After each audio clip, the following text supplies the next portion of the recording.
Alhamdulillahirabbil alamin. Kali ini kita masih bisa berjumpa lagi. Semoga kita semuanya tetap dalam keadaan sehat walafiat. Pada kesempatan kali ini saya akan membicarakan mengenai pemutusan hubungan kerja. Di video yang lalu kita telah, membicarakan mengenai hubungan kerja, sekarang kapan hubungan kerja itu berakhir.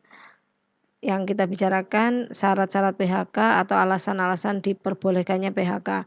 Memang PHK ini menjadi, salah satu isu utama ya dalam hubungan kerja, karena banyak pelaku usaha yang tidak memberikan hak kepada pekerja setelah pemutusan hubungan kerja ini. Apalagi sekarang di masa Covid ini banyak sekali terjadi PHK massal begitu ya. Karena apa? Perusahaan juga merasa keberatan karena, penghasilan yang berkurang ya karena situasi pandemi, kemudian mengharuskan perusahaan melakukan PHK dan itu tidak dibarengi dengan adanya, kewajiban-kewajiban seperti pesangon, kemudian, mmm, penghargaan masa kerja dan lain-lain. Nah, sekarang kita lihat dulu apa itu PHK. Ini diatur ya, mengenai definisi PHK itu sendiri diatur dalam pasal 1 angka 25 UUK. UUK ini Undang-Undang Ketenagakerjaan. Yaitu pengakhiran hubungan kerja karena suatu hal tertentu. Nah, ini yang kita garis bawahi adalah satu hal tertentu. Apa sih hal tertentu itu gitu? Hal tertentu adalah ini.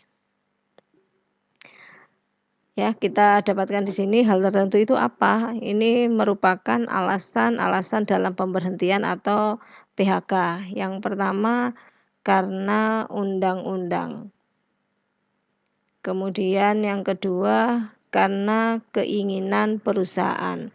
Jadi, perusahaan ingin mem-PHK, jadi atau perusahaan ini ingin mem-PHK seorang pekerjanya karena misalkan kurang disiplin atau tidak bisa melakukan pekerjaannya dan lain sebagainya. Kemudian ada lagi keinginan karyawan. Kemungkinan karyawan ini ingin, mendapatkan pekerjaan yang lebih baik lagi atau, ingin melanjutkan studi dan lain sebagainya.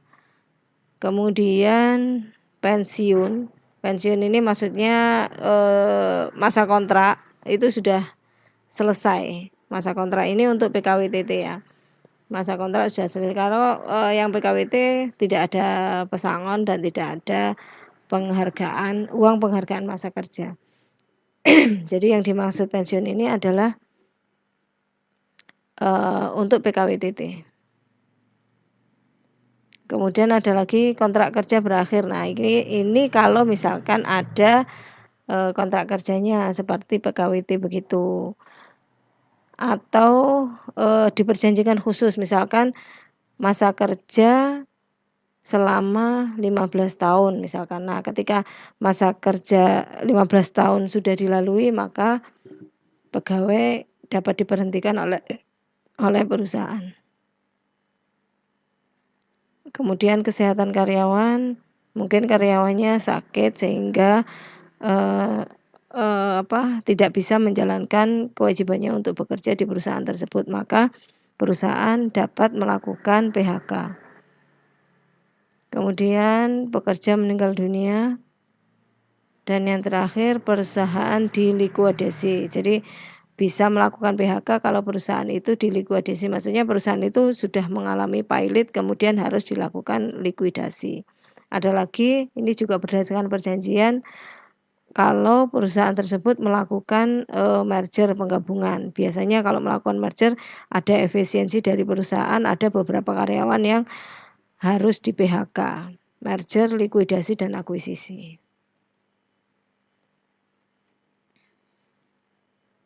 Nah, sekarang, pasal 150 ini menjelaskan mengenai perusahaan seperti apa sih yang bisa melakukan pemutusan hubungan kerja. Yang pertama adalah badan usaha yang berbadan hukum atau tidak. Jadi seperti yang kita pelajari dalam hukum perdata atau hukum dagang, kita mengenal badan usaha itu ada yang berbadan hukum dan tidak berbadan hukum. Yang berbadan hukum adalah koperasi, yayasan, dan perseroan terbatas atau PT. Kemudian yang tidak berbadan hukum itu CV, firma, dan lain sebagainya. Nah ini perusahaan-perusahaan ini bisa melakukan PHK. Kemudian milik orang perseorangan, misalkan seseorang yang mempunyai toko swalayan begitu, kemudian dia mem-PHK karyawannya, itu bisa dilakukan. Nah, yang dimaksud di sini, yang bisa melakukan PHK ini nantinya harus, melakukan kewajibannya ketika telah melakukan PHK, seperti itu tadi, memberikan pesangon atau hak-hak yang lainnya. Kemudian milik persekutuan atau milik badan hukum. Kemudian usaha-usaha sosial dan usaha-usaha lain yang membutuhkan pekerja. Nah, ini alasan diperbolehkannya perusahaan melakukan PHK. Diatur di dalam pasal 158 ayat 1 UUK. Ini 158 ini karena alasan yang berat yang dilakukan oleh karyawan. Apa saja? Yang pertama adalah karyawan tersebut atau pegawai tersebut melakukan penipuan, pencurian atau penggelapan barang dan atau uang milik perusahaan. Misalkan ini ya, mencuri perusahaannya, misalkan di bidang produksi komputer. Nah, kemudian dia mencuri. Pertama mencuri layar monitornya, kemudian berikutnya mencuri CPU misalkan, kemudian berikutnya mencuri keyboard dan lain sebagainya. Dan seterusnya, dan itu adalah milik perusahaan. Atau dia melakukan penipuan. Kalau kita lihat di pasal 378 KUH pidana, penipuan itu adalah dia melakukan serangkaian kebohongan dengan menggunakan nama palsu, kemudian tipu muslihat agar supaya seseorang itu menyerahkan sesuatu kepada dia. Nah, ini mungkin bisa jadi dilakukan oleh perusahaan kepada dilakukan oleh karyawan kepada perusahaan. Misalkan dia melakukan serangkaian kebohongan supaya perusahaan itu mengeluarkan uang untuk membeli barang sesuatu. Padahal itu tidak semuanya dibelikan barang yang dibutuhkan oleh perusahaan, melainkan sebagiannya diambil oleh pekerja. Kemudian penggelapan. Nah, kalau penggelapan ini diatur di dalam pasal 372 KUH pidana. Kalau penggelapan ini bahwa karyawan tersebut diserahi sesuatu, misalkan dia sebagai driver perusahaan misalkan. Nah, dia diserahi mobil oleh perusahaan, tapi mobilnya itu kemudian digadaikan. Nah, ini merupakan penggelapan.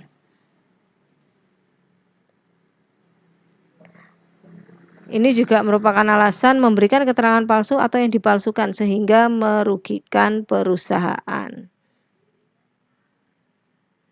Mabuk, minum minuman keras yang memabukkan, memakai dan atau mengedarkan narkotika, psikotropika, dan zat adiktif lainnya di lingkungan kerja. Jadi teman-temannya diajak minum minuman keras begitu, misalkan jam istirahat yuk minum dulu yuk. Nah begitu. Ini kan dikhawatirkan akan membahayakan, apalagi kalau pekerjaannya itu adalah berhubungan dengan mesin ya.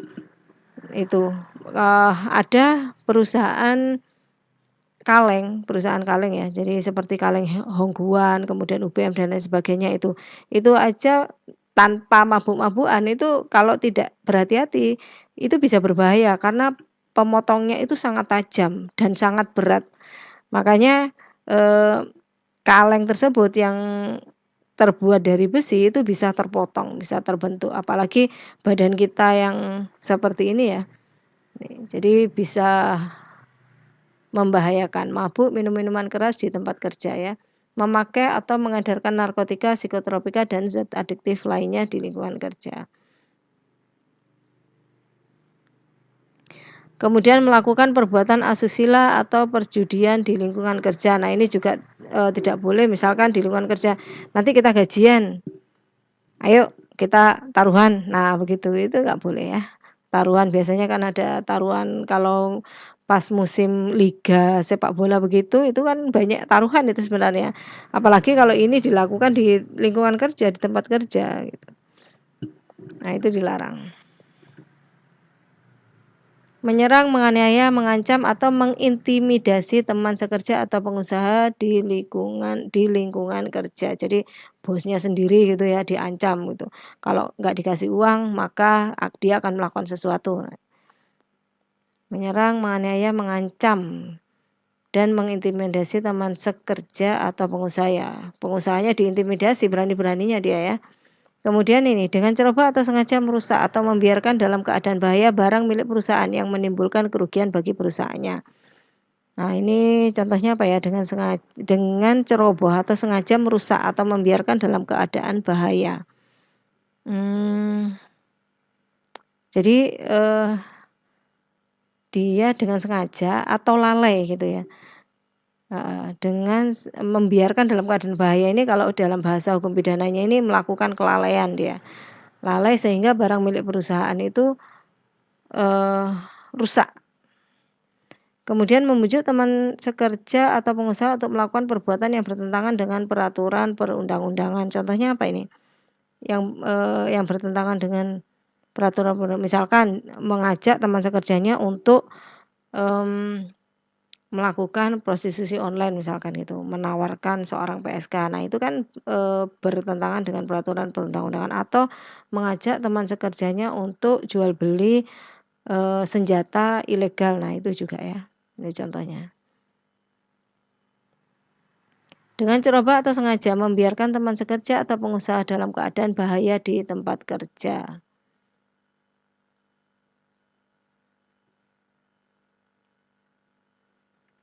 Membongkar atau membocorkan rahasia perusahaan yang seharusnya dirahasiakan kecuali untuk kepentingan negara. Kemudian melakukan perbuatan lainnya di lingkungan perusahaan yang diancam pidana penjara 5 tahun atau lebih. Pidana penjara 5 tahun ini contohnya adalah penganiayaan yang menimbulkan luka berat itu. Kemudian pembunuhan. Nah, itu hukumannya di atas 5 tahun. Pemerkosaan juga itu ya. Nah, saya kira masih ada ini.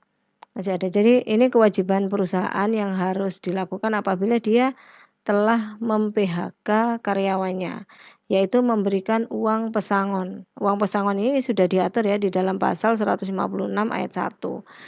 Di bawah 1 tahun, ini uang pesangonnya 1 bulan upah.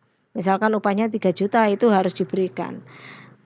Kemudian kalau 1 sampai 2 tahun diberikan pesangon 2 bulan upah. Nah, ini masih uang pesangon ya, masih ada uang penghargaan masa kerja. Coba ini. Nah, ini. Penghargaan masa kerja 3 sampai di bawah 6 tahun ya. Jadi mungkin 3 sampai 5, berapa tahun itu ya? 11 bulan, 5 tahun 11 bulan. Itu diberikan 2 bulan upah. Maka kalau karyawan itu bekerja di bawah 6 tahun ya atau di atas 3 tahun, dia akan mendapatkan ini 2 bulan upah. Misalkan upahnya tadi 3 juta, berarti 6 juta, kemudian ditambah pesangonnya, ya pesangonnya tadi di bawah 6 tahun. Berarti di sini 6 bulan upah, 6 dikali 3 juta 18, 18 ditambah 6 tadi ya. Jadi paling tidak dia harus menerima itu 24 juta. Nah, saya kira untuk ini pengantar ya, pengantar mengenai PHK. Nah, nanti untuk selanjutnya akan kita bahas di video berikutnya. Saya akhiri, mohon maaf atas segala kesalahan. Akhirul kalam. Assalamualaikum warahmatullahi wabarakatuh.